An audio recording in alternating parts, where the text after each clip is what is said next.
ඉතින් ළමයි මේ කතාව කියවන්න කලින් උතේ දාපු කතාව කියවලා එන්න. අපි එහෙනම් කතාවට යමු. ඔය ඉන්නේ තුහින් පුතේ ඔයාගේ නංගි. ඔයාගෙම නංගි. මෙච්චර කාලයක් පුංචි කාලේ ඔයත් එක්ක ෆොටෝ එකට හිටපු කෙනාව හෙව්ව නේද?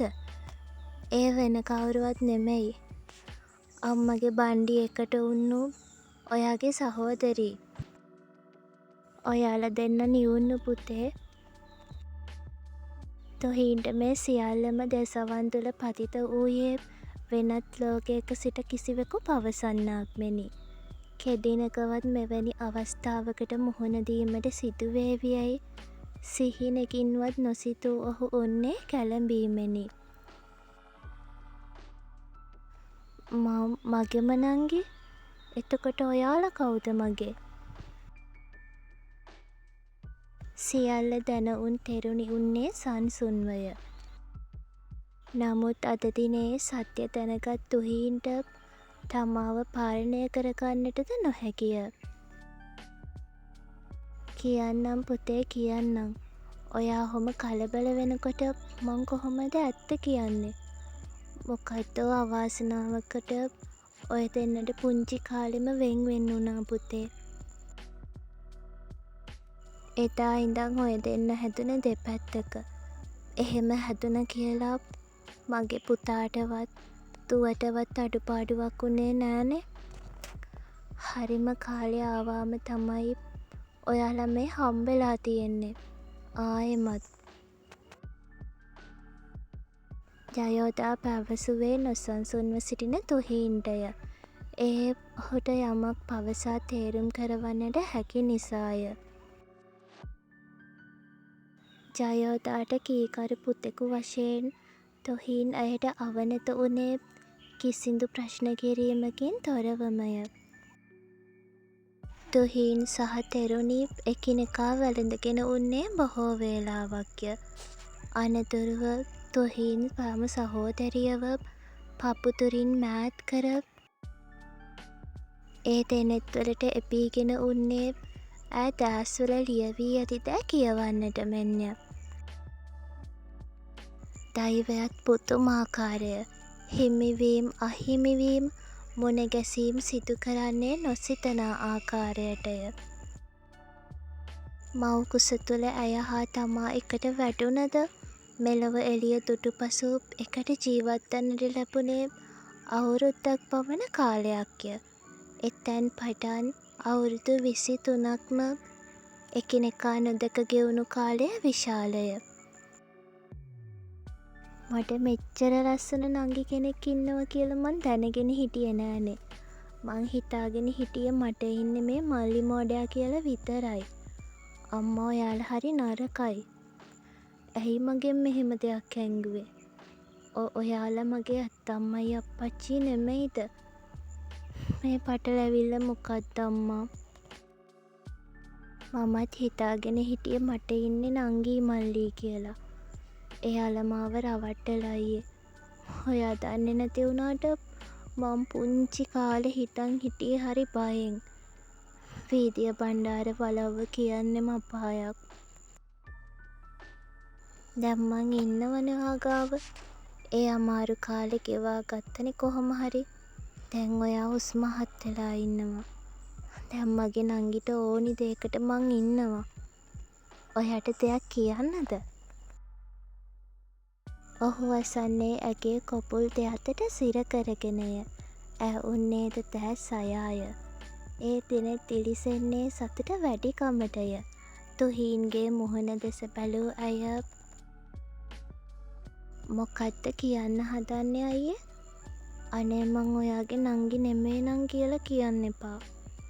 මට දැනෙනවා ඔයා මගේ කෙනෙක් කියලා. කෙල්ල නැවතත් ඔහුගේ පපුව තදින් බදාගත්තේ ඔහු අහිමි වේවි යන බියෙන් මෙන්ය. ඔවුන් වටා සිටි සියල්ලාගේම දෙනෙත් කඳුලින් පිරී තිබුණේ තුහීන්ගේ හා තෙරුණිගේ හැසිරීම එතරම්ම හැඟුම්බර නිසාය. පිස්සුද මෝඩියේ? මටත් දැනෙනවා තේරෙනවා. ඔයා මගේ ඇඟේම කෑල්ලක් ගානට. පිස්සි අහන්නකො ඉතින්. ඔය ඇඬිල්ල නවත්තලා මං දිහාව බලන්නකෝ. මට පේන හැටියට මගේ නංගිට දැනගන්න ඕනි නෑ අයියා කියන්න හදන්නේ මොකක්ද කියලා. එහෙමදා? තුහින්ගේ කටහඬ වචන ඒ තරම්ම ආදරණීයය. ඒ හඬට අකීකරුවන්නට සිත් නොදෙන්නේ ඇයිතැයි කෙල්ලට සිතාගන්නට නොහැකිය. තෙරුණි බෝල ඇස් විසල් කරගෙන ඔහු දෙස බලද්දී අපි දෙන්නම එක වගේමයි පිස්සියේ. ඔයාගේ ඇස් මූණ කට එකම වගේ. හැබැයි ඉතින් පොඩි ප්‍රශ්නෙකට තියෙන්නේ මගේ නංගි සුරංගනාවියක් වගේ ලස්සනයි. එහෙත් ඉතින් මගේ මහලොකු ලස්සනක් නෑනේ. ඒකට නම් මට ටිකක් දුකයි හරිද? කෙල්ල කඳුළු අතරින්ම සිනාසෙන්නේ පුංචි එකියක මෙන්ය. මට හීනයක් වගේ මෙච්චර ලොකු අයියෙක් මට ඉන්නවා කියන එකත්. ඇයි අපිට මෙහෙම උනේ අයියේ? පුංචි කාලේ වගේ අපි දෙන්නට එකට ඉන්න බැරි උනේ ඇයි? කෙල්ල ඉකි කසමින් අඬන්නේ ඔහුගේ නසමිනි. විටක සිනාවෙන විටක අඬනැගේ හැසිරීම කලබලකාරීය. ඇය සිටින්නේ සිදු වූ දෙය අදහා ගන්නට නොහැකි අන්දමින්ය. ඇය දෙස බලා උන්න ආක්ෂේප මගේ කෙල්ල අද ගොඩාක් සතුටින් ඉන්නේ. එයාට තේරෙන්නේ නෑ මේ සතුට පිට කරන්නේ කොහොමද කියලා. ඒකයි කෙල්ල ගොඩක් කලබල වෙලා ඉන්නේ. අද මේ පවුලේ අයගේ තියෙන සතුට හැමදාමත්ම මේ විදිහට තිබුණොත් මගේ තෙරුණිට දැනෙන එකක් නැහැ. එයාට පවුලක් නෑ කියලා. අම්මා අප්පච්චි නැති වුණත් අම්මගේ පවුලේ හැමෝම එයාට ආදරේ කියලා දැනෙනකොට කෙල්ලගේ හිතට සැනසීමක් දැනේවි. එසේ සිතමින්ම ඔහු ප්‍රාර්ථනා කළේ ඇගේ යහපතයි. සමහර විට එහෙම වෙන්නේ නැත්තේ හොඳකට වෙන්නේ නැති නංගි. මෙච්චර කතා කළා. මං ඔයාගේ නමවත් දන්නේ නෑනේ පැංචි. තෙරුණි. මගේ නම තෙරුණි. හැම වෙලේම චූටි ළමෙක්ට වගේ මට කතා කරන්න එපා අයියේ. ඔයා මගේ අයියා තමයි.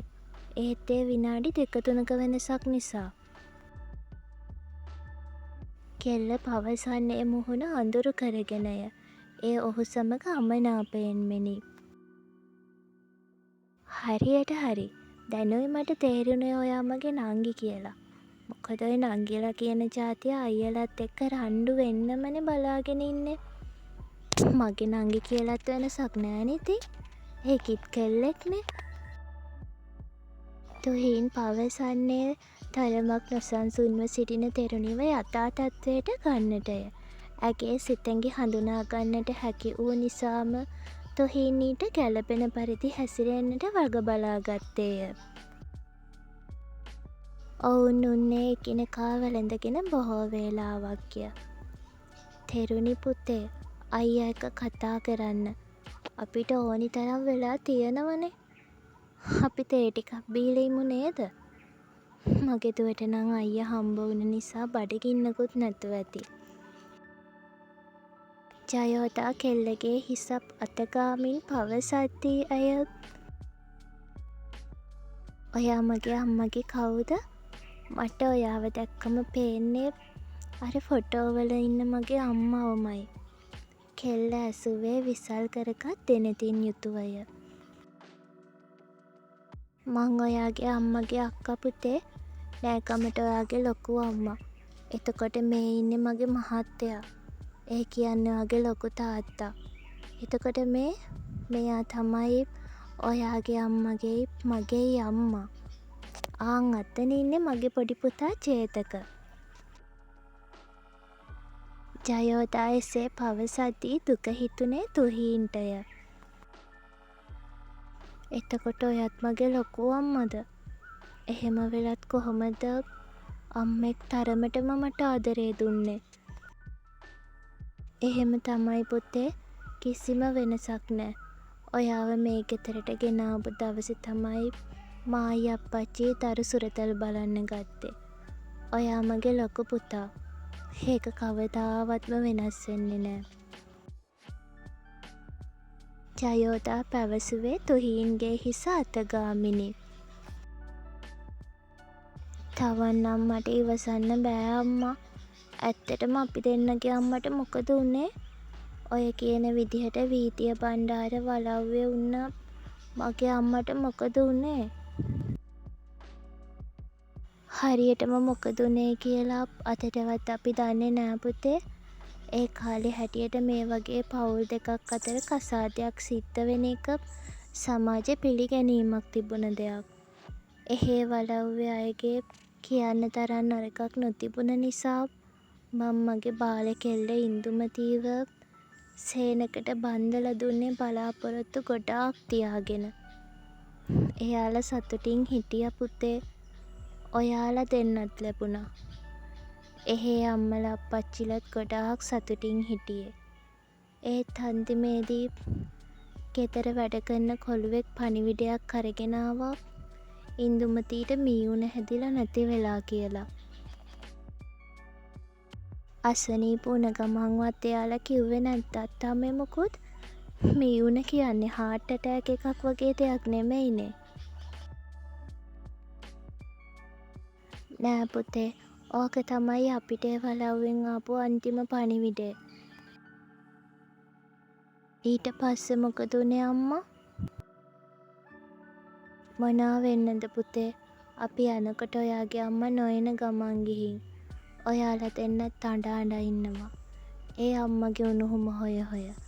කොහොමින් කොහොම හරි ඉන්දුමතීගේ අවසන් කටයුතු සිද්ධ වුණාට පස්සේ තමයි ගොඩාක් දේවල් ආරංචි වුනේ.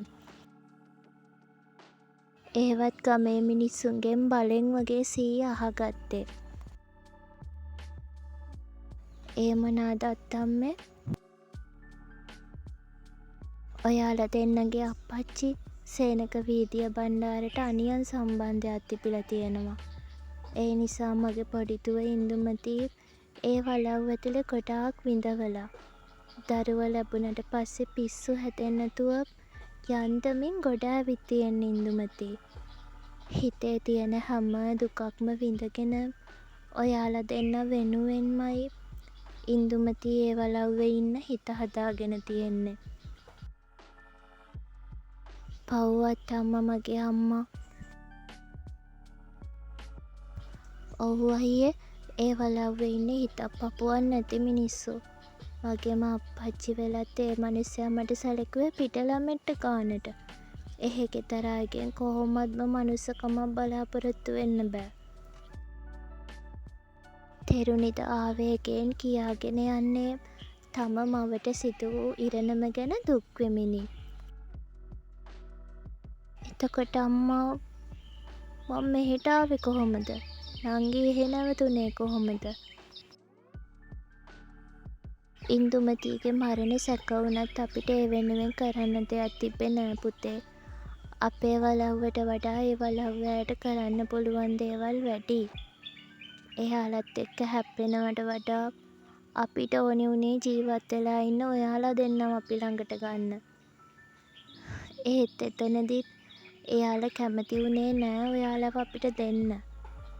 ඒත් ජයෝදා අඬලා අඬලා දරුවෝ දෙන්නව මෙහෙට අරගෙන ආවා. එහෙම ගෙනත් සතියයි හිටියේ.